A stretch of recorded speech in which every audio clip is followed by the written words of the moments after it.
The mating announcement came wrapped in white leather parchment, embossed with gold sigils and the blood seal of the pack. I found it on my bedside table left there by my mother, no doubt as if it were just another formality. My name wasn't on it, but I knew who it was for. Kale. My mate. Or at least, the one the moon goddess had chosen for me. The words bled together as I stared at the names engraved in curling, triumphant script. Seraphine. My sister. My sister had taken what was mine. No, what was meant to be mine. I stood barefoot in the cold stone room, the mating bond aching like something torn out by teeth, and wondered how anyone could feel so shattered and still be breathing. Outside the den, the pack prepared to celebrate. Laughter, drums, wolves shifting in joy. My alpha, father raised a toast. My mother offered her approval. I wasn't even invited, just expected to smile. To vanish. I was always the quiet one, the soft one, the one who healed bruises and bit her tongue while Seraphine sharpened her claws on the bones of every rule she broke. She took. She won. I endured. And when Kale chose her, I didn't fight. I didn't scream. I left. I ran until the drums faded and the ache in my chest was replaced by something worse, silence. In the forest, the wind carried no sense of safety. Only the thick, pulsing warning of a predator I didn't know by name but would soon know by soul. The snow had begun to fall by the time I shifted. It came down in pale ribbons, soft as ash, tracing the contours of my fur as I pushed deeper into the woods. My paws sliced through the underbrush, cold biting up my legs, but I didn't slow. I couldn't. If I did, the grief would catch me again, and this time, it wouldn't let go. Behind me, the howls of the pack still echoed, too distant to chase, too close to forget. They were celebrating under the full moon. Wine, flesh, mate marks and blood oaths. Seraphine would be draped in ivory furs, her neck freshly bonded to Kale's with silver bite marks. She'd wear the same smug smile she always had when she stole something that belonged to me. The forest thickened. The further I ran, the quieter it became. No birdsong, no movement, only the hush of falling snow and the sound of my heartbeat pounding in my ears like war drums. I didn't know where I was going. Just that I had to leave there, the pack, the bond, the lie of fate. My legs were trembling, the run turning ragged, but I pushed harder, farther, until the trees grew twisted and unfamiliar, until even my wolf started to falter. This was no man's land. Unclaimed territory. I hadn't meant to come this far, but now I couldn't turn back. The scent hit first old pine, burnt smoke, iron. Power. Not the kind that wears a crown or carries a title, but the kind that moves like a shadow and waits in silence for the kill. My wolf stilled beneath me, instincts roaring through every bone. Run. Too late. A low growl trembled through the trees, deep and ancient, not of this generation. Not of mine. Something was hunting me. I spun mid-step, snarling, but the trees were empty, still. My breath curled in the cold, fogging around me. I pivoted again, crouched low. Then movement. A blur of black tore from the brush. Weight slammed into my side, massive and brutal, knocking the wind from my lungs as I tumbled into the snow with a yelp. Teeth flashed above me, silver-edged and shining, and glowing eyes bore into mine. He didn't bite. He didn't have to. His weight pinned me like gravity. Not just physically, but something deeper, something that rippled beneath the surface of my skin, shaking the bond scars on my neck like they were alive again. My wolf whimpered. Not from fear, recognition. His scent rolled over me, thick and dark like storm wind and blood. I didn't know him, not really. But I knew him. The stories whispered in pup dens. The name cursed in council circles. Ronin. The Alpha King who vanished. The monster who broke the council. Kale's father. He loomed over me, all rippling muscle and cold dominance, his wolf enormous and battle-scarred. My chest rose and fell beneath him, panting. I didn't fight. I should have fought. Instead, I closed my eyes. Then blackness. I woke to warmth. Heavy furs draped over my bare skin. Firelight flickered against cave stone, casting long shadows that danced like ghosts. My limbs ached, my head throbbed. The memory of it came rushing back all at once. The chase, the takedown, the eyes. I sat up fast, clutching the fur around me like armor. My breath caught in my throat. He was there, standing by the fire, shirtless, scarred. His back was broad, skin marked with claw lines and runes I didn't recognize. His hair was silver at the temples, dark everywhere else, and his presence filled the entire space like smoke. I swallowed, but the sound felt too loud. He didn't look at me. Not at first. Just stirred something in the flames with a piece of bone. Calm, deliberate. Then he spoke, voice low and rough like he hadn't used it in a while. You ran into my land. I didn't answer. My throat was too dry. You didn't smell the borders, he said again, this time turning toward me. His eyes were the same ones from the forest, sharp, ice pale, endless. Or maybe you didn't care. I still didn't speak. Because I did care. Because if I had smelled the borders, I might have stopped. And then I wouldn't be here. Under his gaze. Under his roof. Under his power. He stepped closer, slowly, like approaching a wounded animal. Your neck, he said, voice quieter now. My hand flew to the spot, the failed bond scar. The mark Kale left behind when he chose my sister instead. Ronan's jaw twitched. You shouldn't be alive with that kind of break. I bristled. I am. His eyes flicked up to mine, locking like teeth. I can see that. Something shifted in the room, not physically, not visibly, but deeper. The energy. The air. It thickened between us, ripe with something that shouldn't exist. We were strangers. But the silence felt known. You're Kale's, he said then. Like he was trying the words out loud. I almost laughed. The sound caught in my chest and came out bitter. Not anymore. He studied me not with pity, not with judgment, but with something colder. Calculating. Curious. I brought you here because you were bleeding in the snow, he said. Because your wolf didn't fight me. I couldn't, I admitted. No, he agreed. You didn't. He turned again, back to the fire. The fur slipped from my shoulders slightly, and I clutched them tighter. My skin still burned where his weight had held me down. Are you going to send me back? I asked, voice quieter than I intended. He didn't answer right away. Then, slowly, do you want to go back? I hesitated. And that, apparently, was all the answer he needed. Ronan moved toward a dark alcove carved into the stone. Rest. You'll need your strength. This place doesn't forgive weakness. And neither do I. He disappeared into the dark. And I sat there, wrapped in his scent, marked by his silence, and more afraid of what I was feeling now than I ever had been when I was hunted. Because in that firelit den, under the furs of a stranger who wasn't supposed to look at me like that, I didn't feel broken. I felt claimed. And the worst part? I didn't want to escape. The cave smelled of smoke and stone and mail. It clung to everything the furs beneath me, the air in my lungs, the rising heat in my blood. I didn't sleep. Not really. I drifted, alert and aching. Every sense pricked sharp with unease. When I finally rose, the fire had dwindled to embers and Ronan was gone. I wrapped myself in the cloak he'd left folded near the hearth not for me, I was sure, but I took it anyway and stepped barefoot toward the mouth of the cave. The snow outside had slowed, but the sky was still thick with storm clouds. The wildlands stretched beyond in a silence that felt unnatural. No wolves. No scent trails. No sign of the world I'd known. Just trees. And him.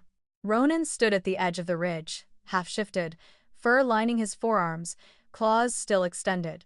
His back was bare again. Muscles tight beneath the inked scars of old wars and old oaths.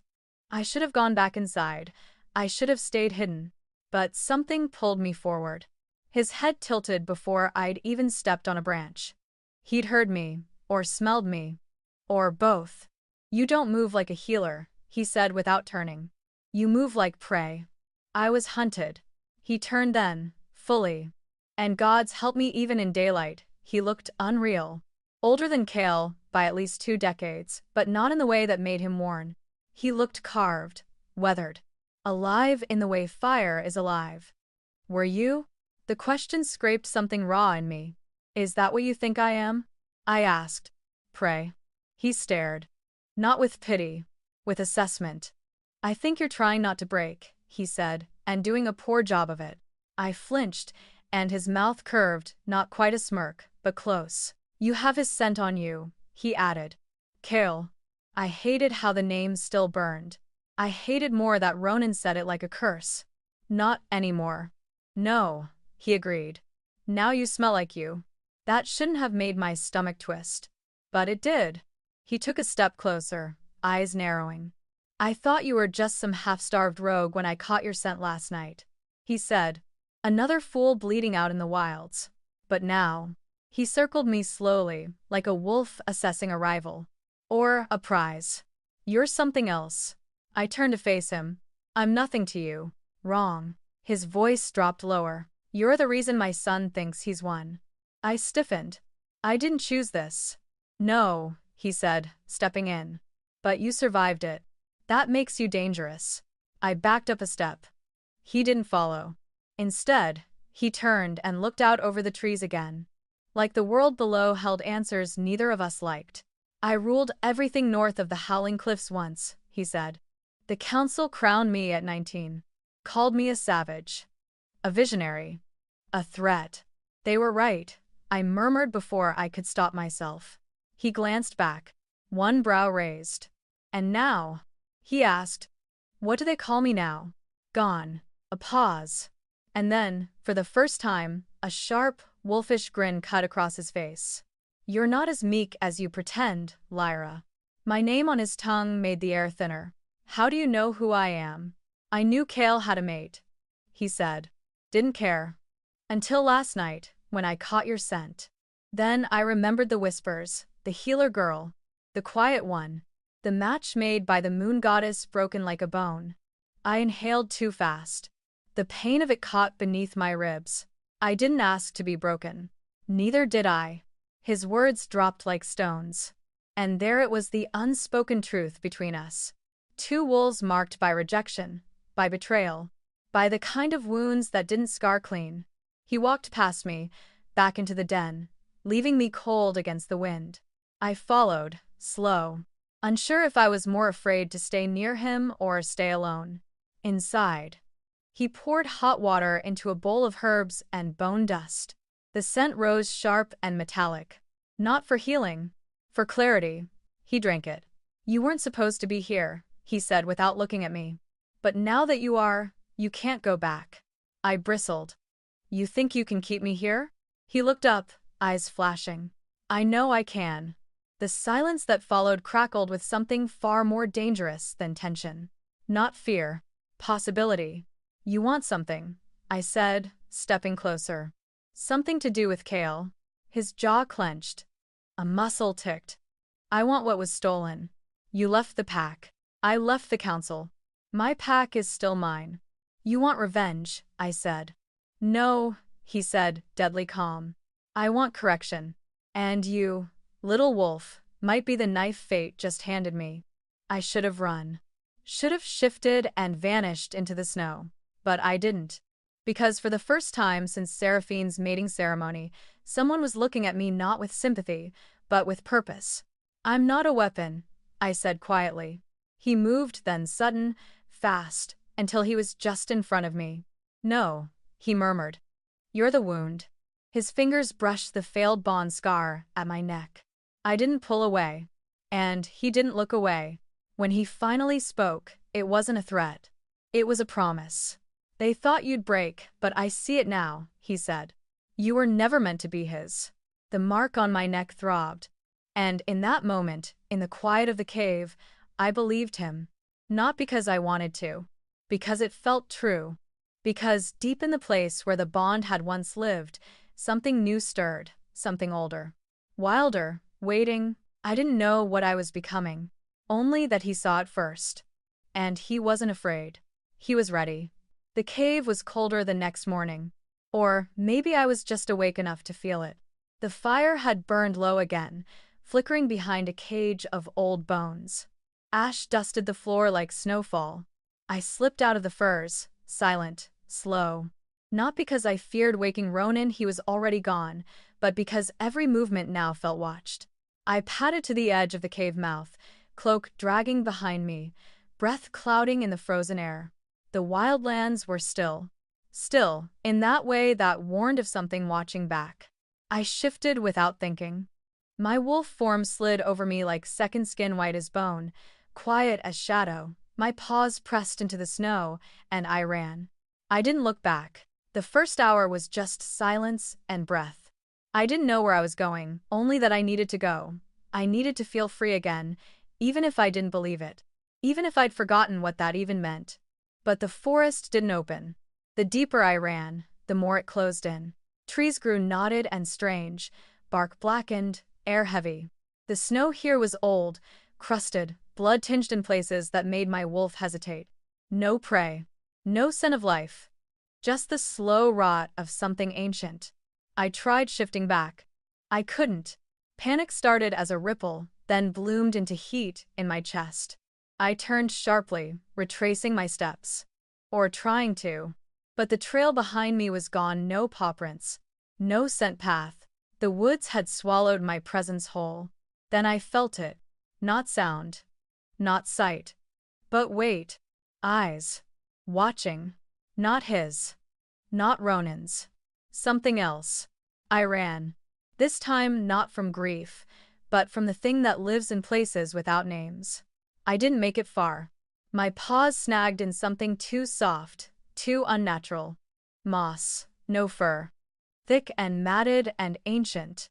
I stumbled, teeth bared, growling as I skidded to a stop. The creature rose. Not a wolf, not exactly. Wrong size. Wrong scent. Its shape shifted in ways the body shouldn't allow, half-muzzled, half-man, limbs like broken branches. A warg. Twisted by years in the wild with no pack, no moon, no name. It grinned, if that thing could grin. I braced, low and snarling, heart pounding. Then came the roar. Not mine. Not the warg's. His. Ronan hit the thing like fury made flesh, silver-eyed and massive in wolf form. They crashed together with the force of gods, teeth and blood and claws tearing bark from trees. I tried to move, to help, but the fight was already done. The warg fell, broken and twitching. Ronan didn't pause. He ripped out its throat like it was nothing. The forest went still again. And then, his wolf turned to me. He shifted mid-stride, bones breaking. Skin stretching until he stood before me in his true form. Shirtless. Bleeding. Snow melting against the heat radiating off his skin. What the fuck were you thinking? His voice was pure command. Not loud. Not angry. Just absolute. I shifted back, breath ragged. Body shaking under the sudden cold. I didn't want to be kept, I snapped. He didn't move. I'm not your prisoner. No, he said. But you're not free either. Not yet. You can't keep me here. I'm not keeping you, he said, stepping closer, eyes burning. The forest is. I shook my head. That's not. You're not ready, he said, cutting me off. Your scent is off. Your bond is fractured. You're bleeding power and grief in equal measure. And out here? He nodded to the carcass at his feet. That makes you prey. I hated him for being right. I hated myself for needing him to be. He walked past me, scooping up a cloak he must have dropped before the shift, and flung it at me. I caught it against my chest. Next time, he said, not looking at me, you don't leave without telling me. There won't be a next time. He turned, slowly, gaze cold. You really think you're the first wolf to run from me? He asked. I'm not running from you. He looked at me like he saw everything, not just the words, but the cracks beneath them. No, he said finally. You're running from what you could become. He walked back toward the cave. And I followed. Not because I had to. Because I wanted to understand what he meant. Inside, he cleaned the wounds on his side like it was routine. I watched from the fire, legs tucked under me, still wrapped in his cloak. He hadn't looked at me since we returned. He didn't need to. I could feel his attention like a second skin. You said, "I'm not safe yet," I said. "What did you mean?" He didn't pause his movements. "You're bonded," he said. "Or you were. That doesn't just fade, it warps. If you don't purge it fully, it festers. Changes you." I swallowed. "Into what?" "Into something you won't recognize." "And you care?" I asked. He finally looked up. "I don't need another feral wolf in my territory. Especially not one who used to belong to my son." Used to. The words cut deeper than they should have. "You keep saying I belong to him," I said, rising. "But I didn't. I never did. The bond shows him." "I didn't." "Didn't you?" I blinked. What's that supposed to mean? He stood now, close again, that endless calm wrapped around something far more dangerous. "You didn't fight it," he said. "You followed, obeyed. You accepted the bond even when it choked you. Because that's what we're taught." "Exactly." His voice was soft now, knife edge sharp. "And maybe it's time you unlearn that." I stared at him, and for the first time, I saw it. Not just the alpha, not the legend, not the exile, but the man who had once lost everything and survived, not by bending, by breaking everything else first. "You're watching me," I said, quieter now. He didn't deny it. "You see me?" "Yes." "And that doesn't scare you?" He stepped closer. "It should. And God's help me, it didn't." It thrilled. Something in me uncoiled for the first time since the bond snapped. Some wild thing I'd buried to be good, to be chosen, to be enough. Ronan didn't ask me to be anything. He just stood there letting me feel the full weight of being seen. No more healer. No more shadow. Just Lyra. And in this place with teeth, maybe that was enough. Maybe that was power. The fire crackled low between us. Outside, the snow had turned to sleet, tapping against the stone like claws, rhythmic and patient. I sat curled in Ronan's cloak, its warmth lingering like the ghost of his touch. He'd gone quiet again, sitting across from me, sharpening a dagger that looked more ceremonial than useful. He hadn't spoken since we returned. But he hadn't stopped watching me either. The silence wasn't uncomfortable, it pulsed. It filled the space between us like breath. I shifted slightly, tugging the edge of the cloak higher over my shoulder. My skin still felt like it was humming from the run, from the fight, from him. And he knew it. He always knew. "You didn't answer me earlier," I said, voice barely above a whisper. "About the forest." His blade paused. "It knows power," he said finally. "And pain. You bled both into the snow." He set the dagger down and stood, stretching, shadows sliding along the angles of his body. I watched him cross the cave. Every step unhurried, deliberate. Wolves moved like that, the ones who didn't need to prove anything. Ronan crouched beside me. I didn't move. His fingers reached out slowly, brushing hair from my shoulder, baring my neck. My breath hitched. His eyes locked on the mark just beneath my collarbone, the ghost of the bond that should have been. It was still visible, faint but raw, like a burn that hadn't quite healed. Most days, I ignored it, pretended it was fading. But under his gaze, it felt alive again. It throbbed. He didn't touch it at first, just studied it like a puzzle that refused to be solved. Then his fingertips grazed it, and everything changed. Not pain, not quite pleasure. A spark low and deep and wrong, in the way lightning feels just before it strikes. I gasped. My spine arched. Heat burst beneath my skin, rushing from the place he touched to everywhere at once. Ronan jerked back, like he'd been shocked too. His breathing was shallow, eyes wide. "What was that?" I whispered. His mouth opened, then closed. Finally, he said, "Instinct." That wasn't instinct. He didn't deny it. I clutched the cloak tighter, heart hammering against ribs that suddenly felt too fragile. "Say it," I said. His jaw tensed. "It's not possible." But it happened. He looked at me then, and I didn't see confusion. I saw fear. Ronan didn't fear battle, or blood, or exile. But whatever that spark had been, it rattled him. "I've never felt that from a mark before," he said. "Not one that failed." I swallowed hard.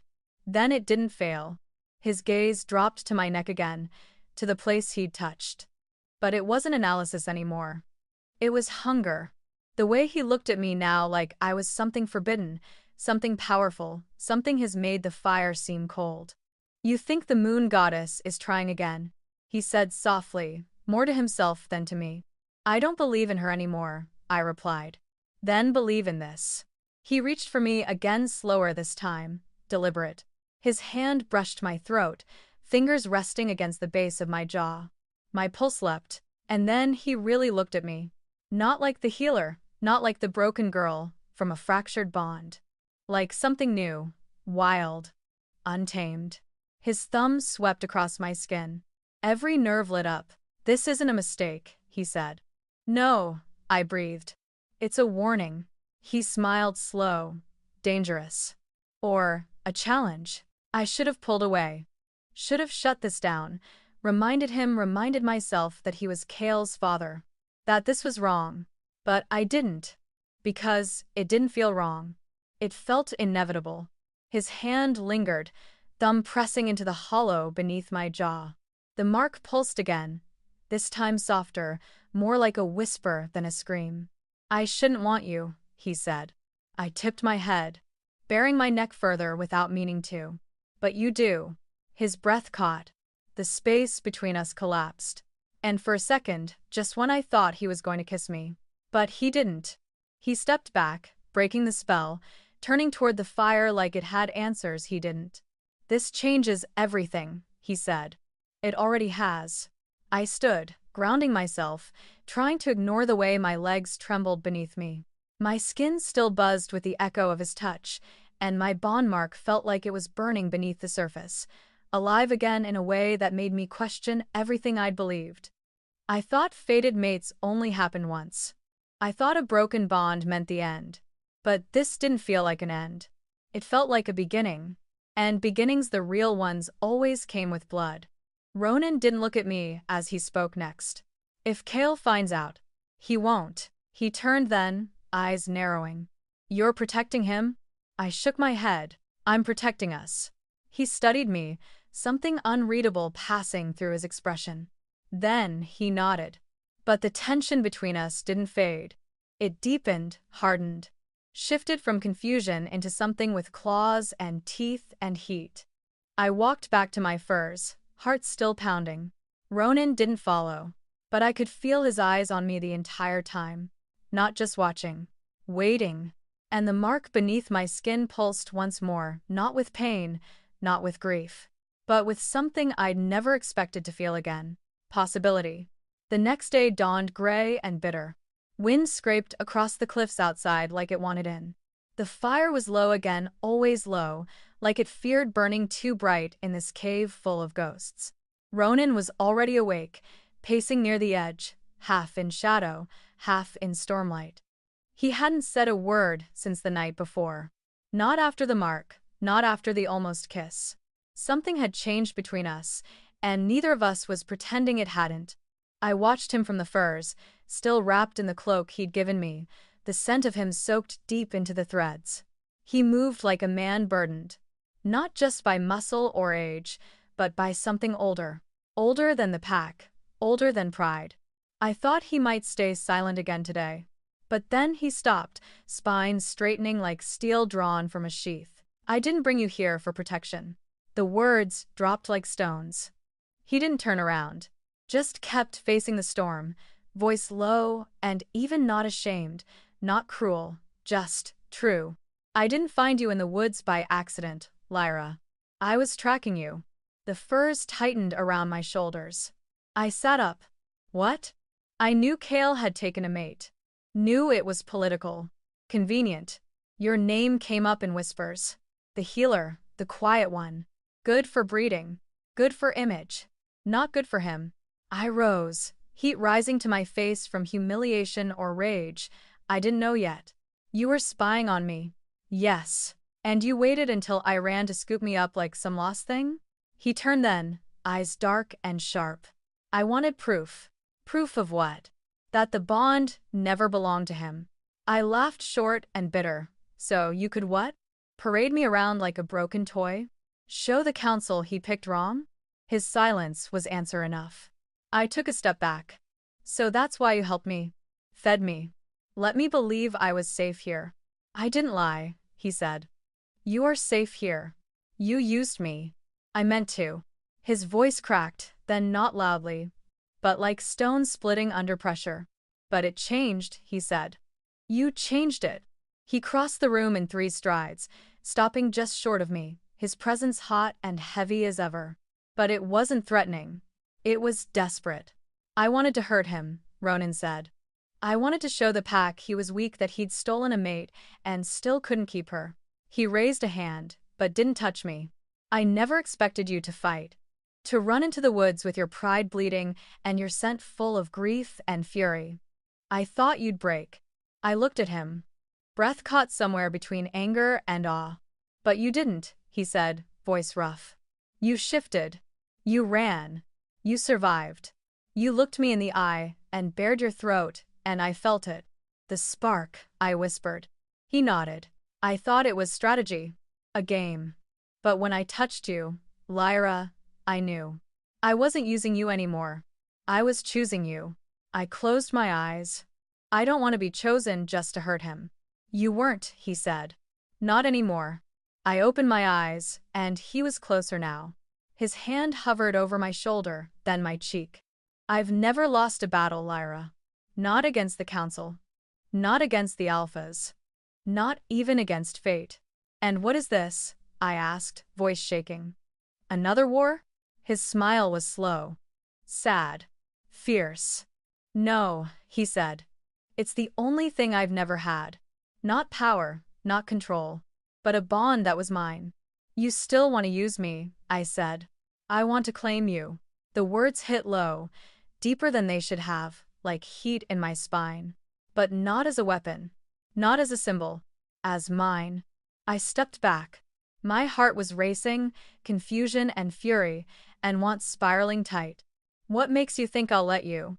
He tilted his head, eyes narrowing. Because, when I touched your mark, you didn't pull away. Because I didn't know. You knew, he said softly. You felt it too. I had. God's help me, I had. But I didn't know what to do with that truth, not when my life was already ashes. Not when my soul still bore the imprint of a bond that had been ripped out like a root. I don't belong to anyone, I said. His gaze sharpened. Not yet. That silence stretched between us again, hot, humming, endless.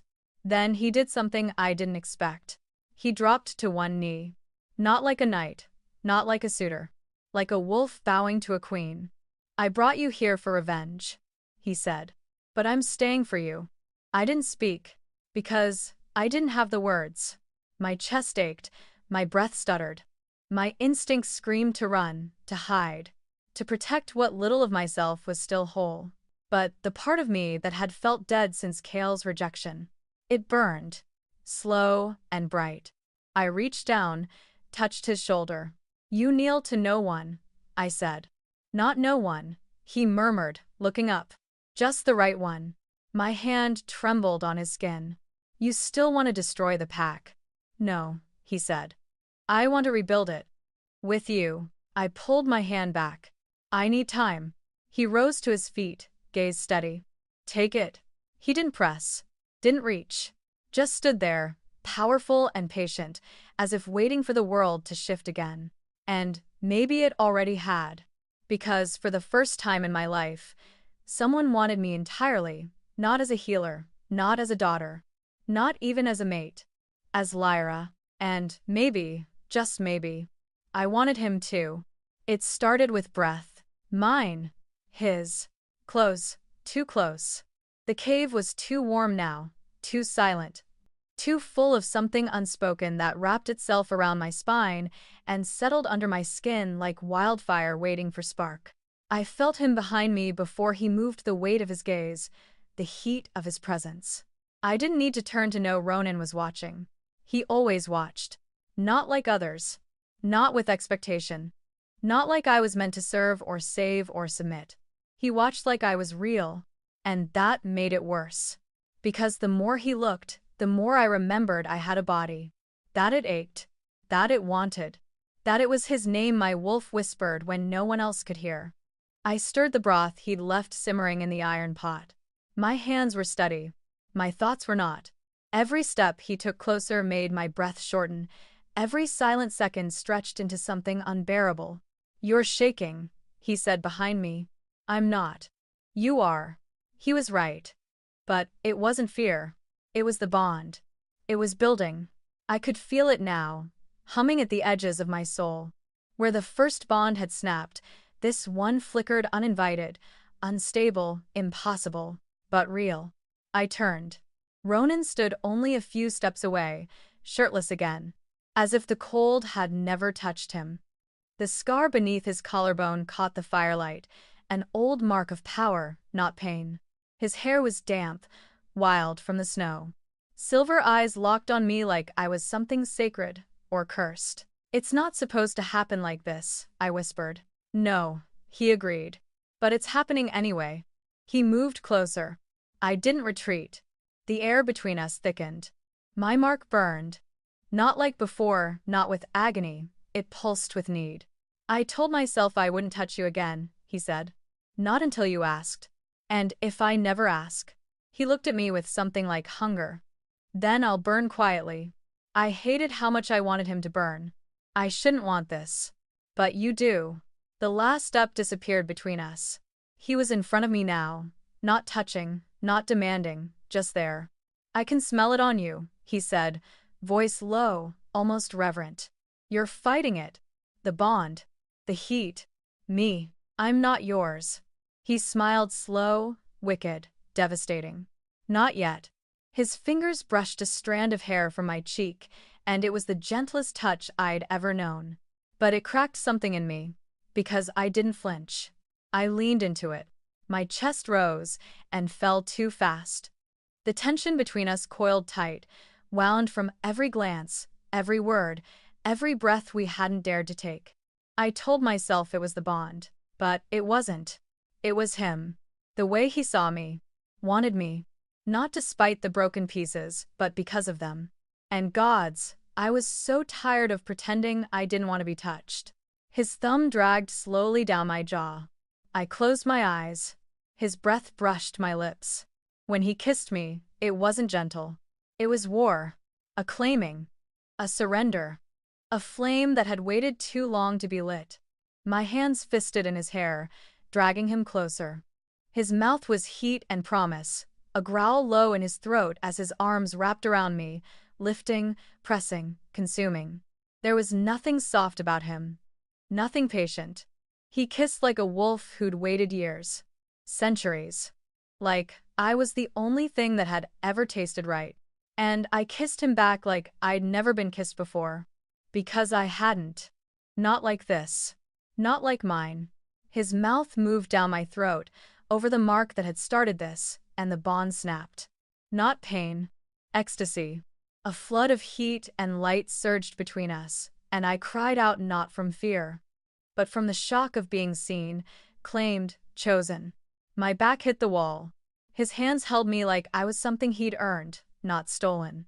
My legs wrapped around his hips before I could stop them, and he growled into my skin. "You should tell me to stop," he said, voice rough and shaking. "I won't," I gasped. He kissed me again, harder. And I didn't want him to stop. I wanted more. More of his mouth, his hands, the power in him that made mine rise to meet it. More of the bond that felt nothing like fate and everything like fire. It wasn't sweet. It wasn't tender. It was raw, desperate, real. And when he finally pulled back, panting, lips red, pupils blown wide, I saw it in his eyes. This wasn't about revenge anymore. Not for him. Not for me. It never had been. We were past the point of pretending. He pressed his forehead to mine, still holding me like I was something precious and dangerous all at once. "I'm yours," I whispered. But not because of the bond. His grip tightened. "I know." And he kissed me again, like he'd never stop. And I didn't want him to. The wind carried the scent of them before they arrived. I caught at first Kale's arrogance laced with disbelief, Seraphine's saccharine fury thinly veiled in roses and rot, and behind them, the others, the council, their wolves, all cloaked in the heavy stink of authority and judgment. I stood just outside the cave, still barefoot, still wearing Ronan's cloak, and watched as their silhouettes broke through the trees like a slow-moving threat. They came with ceremony, with righteousness, with teeth, and I didn't run. Ronan stepped beside me, silent and bare-chested, eyes silver and sharp. His expression was unreadable, but his hand brushed mine once, fleeting. No comfort, just readiness. He wasn't the one they'd come for. I was. Kale was the first to speak. His voice cracked through the clearing like lightning made of glass. "You're alive." I tilted my head. Disappointed? His jaw twitched. Behind him, Seraphine snarled under her breath. "You left the pack," Kale said, stepping forward, without a word. "We thought you were dead." "No," Seraphine cut in, eyes blazing. "You hoped she was. It would have made your betrayal neater." I laughed, low. "Bitter. You're lecturing me about betrayal?" She stalked forward, every inch the golden wolf the pack adored. "You mated with his father. You desecrated the bond. You humiliated us." The word echoed too loud. Us. Like we were still family. Like I hadn't been stripped and left hollow by their bond. "Humiliation," I said, softly now. "That's what this is to you. You're a traitor," she hissed. "And you're a thief." Kale stepped between us before either of us shifted. "Enough." But Ronan didn't hold back. "Don't speak for her," he growled, voice low and laced with power. "You lost that right the moment you took what was never yours." Kale turned slowly, eyes narrowing. "I was her mate." "No," Ronan said. "You were a convenience. A performance. And your bond with her was too weak to last. You have no idea what we had." "I do." Ronan stepped forward now, unafraid. "Because I've felt what a real bond feels like." Kale's face twisted in disbelief. "You're telling me this isn't revenge?" "This stopped being about you the moment she looked back at me and didn't flinch." Gasps echoed behind the council. Whispers rose. The old wolves stirred like vultures waking to the scent of blood. "This is blasphemy," one of them barked. "A father and a son cannot bond with the same wolf. It's forbidden, it's chaos." "No," I said. My voice was steady. Clear. "It's truth." They all looked at me now. Really looked, and for once, I didn't feel small beneath their gaze. I stepped forward, letting the cloak fall from my shoulders. The cold bit at my skin, but I didn't shiver. "I didn't ask to be taken," I said. "I didn't ask to be used, or watched, or measured for how well I fit the pack's design. I didn't ask for a mate who let my sister steal my future while our mother called it destiny." Seraphine flinched. "I didn't ask for any of it. But I survived it." Ronan's eyes burned on me, quiet pride buried in the rage he'd barely restrained. "And now," I said, louder, "I'm not asking for your permission." One of the council wolves stepped forward, robes dragging snow. "You are bonded to him now, to the exiled alpha." "Yes. By choice." I smiled, slow and sharp. "By fire." That was when Kale lost control. He lunged. Ronan was faster. They clashed in a blur of claws and muscle, Kale snarling like a wounded child, Ronan silent and unyielding. I didn't move. I didn't scream. I watched as Kale hit the ground hard, breath stolen from his lungs, Ronan's hand at his throat. "I warned you once." Ronan said, voice flat. "Don't touch what's mine." "She was never yours," Kale spat. "No," Ronan said. "She was hers." He let go. Kale crumpled. Silence. The council's leader turned to me, eyes sharp as frost. "You would destroy the pack for this?" I stepped closer. "I would rebuild it." "And who are you?" he asked. "To speak of rebuilding." "I'm Lyra," I said. "Daughter of your silence. Healer of your wounded, shadow of your star." Seraphine's breath hitched behind him. "I've bled for this pack. Buried its dead. given my life to keeping its heart beating while its alphas fed on tradition and pride. My voice didn't waver. I'm the one you left behind. And then I bared my teeth. Not for Ronan. Not for love. But for me. If they wanted a wolf, I would give them one. Your law is broken, I said. Your order is dying. And your sons are too weak to carry it forward. The council's gaze shifted to Ronan. You would challenge the heir? I would challenge everything, he said, if she stands beside me. He didn't look at me when he said it. He didn't need to. Because I was already moving to his side. And when I did, the bond pulsed. Bright. Undeniable. Final. The old wolves went still. And they knew. The pack wasn't falling apart. It was about to evolve. The storm broke at dusk. Clouds torn open, wind howling through the trees like it carried the voice of the gods themselves. Snow hissed against the stone as the fire in the center of the ring flared to life, casting long shadows on the circle of wolves gathered around it. The ancient ritual ground had not seen blood in years, but tonight it would. Ronan stood at my back, silent and ready. Silver eyes locked on the council that had tried to name my future for me. He had come prepared to tear it all down, to raise the system, to shatter the hierarchy, to make ashes of the old world, just to carve out a space for me in the new one. But I didn't want fire. I wanted the throne, and I would take it without him raising a hand. I challenge for the role of Luna, I said, voice loud and clear, cutting through the icy air. Gasps, growls. Seraphine stiffened, golden hair braided like a crown, her ceremonial furs shimmering with power that had never belonged to her. She turned slowly, lips parted in a smirk too sharp to be anything but a mask. You can't be serious. I've never been more. She laughed. You forfeited your right the moment you ran. The moment you crawled into my mate's father's den like a... I never ran, I cut in. I was forced out. You stole what was mine. And now, I'm taking it back. This isn't how it works, one of the council members hissed. This is not the proper order. The old order is rotting, I said. And you all smell it. Seraphine stepped forward, her nails already lengthening into claws. You want to fight? She said. You'll lose. You always did. I shrugged out of my cloak. I was never fighting you before. The circle widened. The flames roared. Blood would be demanded, that was the law. Power had to be proven. Even Ronan didn't try to stop me now. He just stood at the edge, arms crossed, watching. Waiting. Believing. Seraphine struck first. She always did. She was fast, all fong and flash. Her wolf skin just beneath the surface. But speed wasn't strength. Not real strength. And I had something she never could hold for long. Conviction. I ducked her first swipe, countered with a blow to her ribs that sent her staggering. She recovered quickly, spinning, slashing, catching my shoulder, but I didn't flinch. Pain had lived in me longer than love ever had.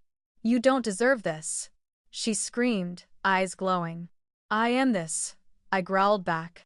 And then I shifted. Fur tore through skin. My bones cracked and reformed. My wolf emerged not white like hers, not golden, not pale and polished like the Luna she tried to be. I was dark. Shadow dark. Ash dark. The color of grief turned to rage. I lunged. She fought like someone who'd never bled for anything. I fought like someone with nothing left to lose. And when I sank my teeth into her shoulder, dragging her down, pinning her beneath me, it wasn't just about dominance.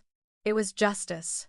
She shifted back beneath me, panting, clawing at the dirt, face twisted in pain and fury and disbelief. I stood over her, naked, blood streaking down my side, my breath fogging the cold air. Yield, I said. She looked up, trembling. You wouldn't kill me. I could. Her jaw clenched.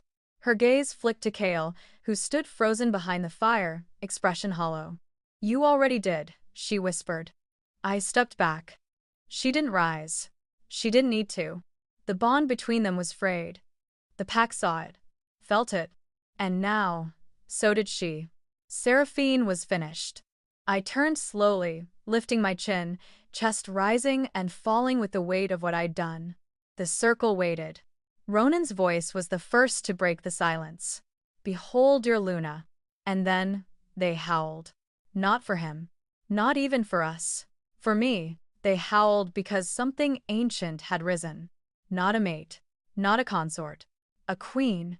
I stood alone in the center of the ring, the wind tossing my hair, the firelight licking my skin, and knew in my bones that this was not a crown I had stolen.